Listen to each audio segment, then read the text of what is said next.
好，持續要來關心的是川普的最後通牒誤判了戰局。我們今天會關心到的是，連美軍自己的幕僚長都驚呼川普遭到蒙蔽哦。那麼美軍現在彈藥呢也被全面的掏空。中國大陸這個時候被視為是在全球體系當中比較值得，相較美國更值得信任的國家了，被說成為最大贏家嗎？今天就這些議題我們會一起來做關心。這是川普對伊朗下的最後通牒了，要求的是，德黑蘭，你要在美東時間7日的晚間8點準時開放荷姆茲海峽，否則我們就會進行攻擊了。攻擊的範圍包括了所有的基礎設施，像是打電廠、打橋梁、打這一些基礎設施。華爾街日報也特別做了披露啊，川普之所以會有這一些決策，就是因為他的背後有一些高階的幕僚不斷的在慫恿他，並且還跟川普說，你打伊朗的發電設施、橋梁，這些都是合法的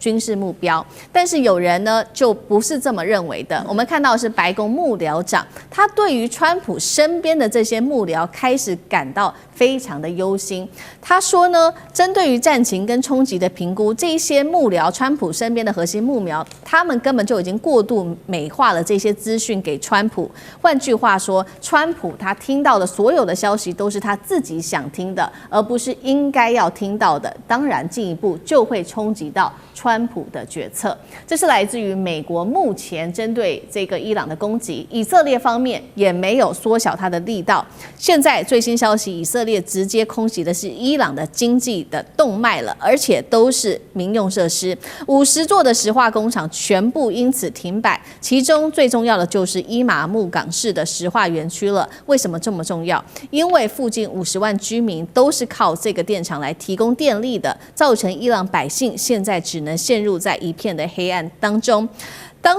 最不幸的消息就是，美國跟以色列最近攻擊了30所當地的大學，造成了5名大學教授、60多名的大學生因此喪命。被說，專家說，來自於伊朗的科學部長，這已經是退回到石器時代的反人類的罪行了。好，節目一開始特別請教委員了，川普是不是被幕僚的資訊過濾給誤導了，影響了他的決策？針對於這些基礎設施的打擊，包括美國跟以色列做的打擊，是否有踩到國際道德跟戰爭的底線？現在備受質疑，委員怎麼看？外界之所以認為中國大陸是贏家的原因很簡單，因為中國大陸沒有當流氓，中國大陸沒做惡霸，中國大陸沒有入侵別人的國家，沒有濫殺別人國家的人民，沒有打擊這些國家的民用基礎設施，中國大陸什麼都沒有做。他就謹守在王道的這條路上，能夠援助這個需要援助的人，能夠提供相關的這個協助，他通通都做了。但是他沒有當惡霸，所以呢，其實中國大陸之所以是成為最後的贏家，是因為美國自己把自己做成最大的輸家了。那麼，美國如果跟以色列全面的去攻擊伊朗的民用基礎設施，我剛才提過了。伊朗的這個作戰的劇本顯然有不同階段的作戰性目標。如果今天美國跟以色列準備升高這個對決的態勢哦，你開始這個無差別的去攻擊了平民，攻擊了這個民用的這些基礎設施的時候，你就是逼伊朗走到另外一個階段的這個的作戰策略了。我剛才提過了，伊朗手上不是沒有必殺絕技的，他只要去攻擊我剛才所提到的這個能源生產設施，包含海水淡化廠，整個中東地區就變成一片荒漠，馬上退回石器時代。伊朗会不會回到石器時代，我不知道。但是如果伊朗去攻擊了，摧毀掉這些國家的海水淡化廠，這些國家立馬就回到石器時代了。整個中東地區幾乎80%是仰賴海水淡化廠的，所以其實大家就可以看得出來，哪怕伊朗的這些民用基礎設施被攻擊，伊朗的大學被攻擊，伊朗的石化設施被攻擊，甚至連伊朗的核電廠都被波及的時候，伊朗還是很節制哦。那這才是一個關鍵的問題。如果大家最近看到了那個 Kent 哦，就是辭職的那個國家反恐中心接受了這個挪威的一個教授的訪問的視頻，他就講了，他說他自己擔任國家反恐中心，他說伊朗一直都很理性，伊朗也一直很克制哦。這就是他為什麼沒有辦法接受川普要揮軍攻打伊朗的原因，他無法理解哦。所以其實在這場戰爭裡頭，整個戰爭的節奏都是伊朗在掌握的。你看到了美國跟以色列這樣瘋狂的亂打亂炸的原因很簡單，因為美國發現自己陷入了一個沒有出口的戰爭了，他想要找個出口，可是找不到個出口，他想先射箭再畫靶好了。然後問題是這些箭都射到他自己身上了，他到底該怎麼畫靶呢？他連現在畫靶的能力都沒有。你現在問美國說這場戰爭的目的是什麼，他可能完全想不出來哦。最近想到一個新的，就是剛才艦長講的，說美軍決定要突襲伊朗的核設施，乾脆把濃縮鈾都搬走好了，所以他才會說準備要這個突襲伊斯法罕的這個基地。可是後來大家評估之後發現有困難的原因，是因為伊斯法罕被他炸了，所以呢要去的呢不是派部隊去，還要挖。要想辦法挖才能把東西帶走啊，因為都被埋在下面了。然後再來，你挖了還不行，你有這麼多桶，到底哪一個是有濃縮鈾嘞？你還要有專家去測才行哎。所以呢，後來就發現說，我現在就要進去搶你的這個濃縮鈾的設施，現在都不是這麼容易可以達到目的的。所以呢，當這個川普說要在4月1號發表談話的時候，外界就預估說，哦，川普準備要這個 tackle 了，他準備要宣布說戰勝了哦，就是用這個自我催眠式的戰勝來解決這場戰爭。可是到4月1號晚上美東時間，我們就看到川普的演說的時候，發現川普又再一次被以色列綁架了。與其你說川普是被幕僚誤導，我根本就認為川普就是被以色列公共政策委員會在美國強大的游說力量跟這個金援的力量給綁架了，所以川普完全退回來了。原本以為他要宣布戰勝了，要離開戰場了，沒有，他說這場戰爭還要再繼續打，還要再打2到3週。所以其實你說美國有沒有做這個預防的措施？有，美國的幕僚已經在做了，包含川普在談話的時候試圖把責任要推給赫格塞斯，說赫格塞斯是最主張打仗的。包含 J.D. Vance 最近傳出來訊息，他打電話飆罵納坦雅胡，說納坦雅胡騙了他們。包含你現在看到的白宮幕僚長出來講的話，其實這一切都是替川普要建構一個不得不最後要出場的一個這個借口了，就是這一切都是納坦雅胡錯誤的情報欺騙了美國的白宮幕僚，然後白宮的幕僚又誤導了川普。所以如果最終有一天川普必須要退出這場戰爭的時候，最後被犧牲拿來祭旗的一定是納坦雅胡。好，來自於以色列，還有這個以色列提供給白宮幕僚的情報，再提供給川普，也就影響到了川普接下來一系列的各種在軍事上面的決策。那麼同時間呢，我們也看到了，在這一系列發生了這麼多事情之後，美軍的戰損，我們也來看稍微做一下統整。尤其現在要來看到的是他們的這個攻擊型，包括各種的導彈的數量已經幾乎不夠用了。先來看到現在美國最新的消息，從全球調動的是他們的隱形巡航導彈，目前是剩下了425枚，那麼庫存量已經剩不到2成了，而且補充需要數年的時間。再來3月份已經光是3月1個月發射了850枚戰斧飛彈，相當於打了2到3年的產量。最後是前10個小時內發射了800枚愛國者飛彈，多套的薩德系統被伊朗摧毀，只好從南韓來緊急派薩德到中東地區，會不會影響拖垮美軍在全球的軍事部署呢？艦長又怎麼看？其實我們這樣講啊，一個組織的文化的建立，其實最重要的是領導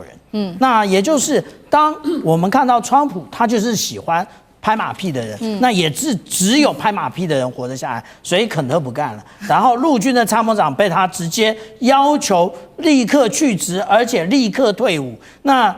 也就表示，對於陸上作戰的部分，其實陸軍他的參謀長是有別的意見的，那而且非常堅持，所以川普才叫他滾。那現在經濟學人講了，這個有關於中國嘞，也就是最後的贏家，他的做法是什麼？就不告訴川普你正在犯錯之中。那這一個犯錯呢，因為我們講到說，其實這一個伊朗它不斷的在研發新裝備，我們很少有看到彈道飛彈它其實飛了這麼遠的過程，那它其實它打出來的竟然是集束炸彈。那這個集束炸彈還不是一種，也就是我們這邊看到它有大型的集束炸彈跟小型燃燒的集束炸彈。那這種集束炸彈在它飛行的過程當中呢，它會散開來。那它散開來的過程呢，也就變成它原來它就要攻擊的主要地點就是在這邊，然後結果一散開來變成天女散花。這一散開來就糟了。為什麼？因為它針對的是什麼？它針對的就是鐵穹啊。鐵穹原來它原來就是要攔截這種高度不高、速度不快的這一種火箭彈或者是這種集束炸彈，但是數量總是問題嘛。你數量用完了，對不起，你就沒有了。那現在我們其實看不到以色列的街景的一個狀況，但是等到總有一天讓我們看到，因為我們從這些很片段的部分，我們其實已經看到有關於這個特拉維夫啊，或者是海法這些都被打得非常慘。那至於說是不是有從其他的國家調庫存呢？有一個國家叫的最兇的那個國家就叫做韓國啊，南韓他就這之前他就講了，你做這一個史詩怒火，結果你把薩德你調走了，你把這一個愛國者調走了，你去年9月就調走一次，你現在又調走一次，可是他要面對強大的金正恩吶，那金正恩什麼時候突然要打他，他們也不知道。那除此之外呢，也有人問了下一個問題，這到底是哪一個国家？菲律賓啊，菲律賓說，下一個是我們嗎？為什麼？因為菲律賓也有愛國者啊，所以現在大家都非常的緊張啊。那我們剛剛講這一個李在明韓國總統啊，他絕對不是坐以待斃的，他是有抗議的，但是呢，他說啊，他正式的反對這一個移轉，但是他沒有辦法阻止。那這一個部分，也就是為什麼現在其實美國的種種的行為，已經讓我們剛剛講到的中等國家，通通都對美國非常反感，而且還加一個韓國。那這一次為什麼這個彈藥量消耗這麼大呢？因為美國使用了 AI。我們看到這個 Defense News 它講得非常清楚啊，也就是為什麼會打到這個小學。那其實呢，那這個跟 AI 就是有關於人工智慧目標打擊計劃，其實是有關的。這個打擊計劃，它會讓就像我們現在這種過分泛濫的資訊由 AI 梳理一遍。AI 會用什麼呢？ AI 其實它會用大量的這些目標的資訊，以及衛星的資訊，還有你雷達的資訊，作為一個比對出來之後，它決定攻擊的順序。但是你當初給他的目的是什麼？你是要贏的，可是你沒有告訴他，對不起啊，我的飛彈是有限制的，所以他就一直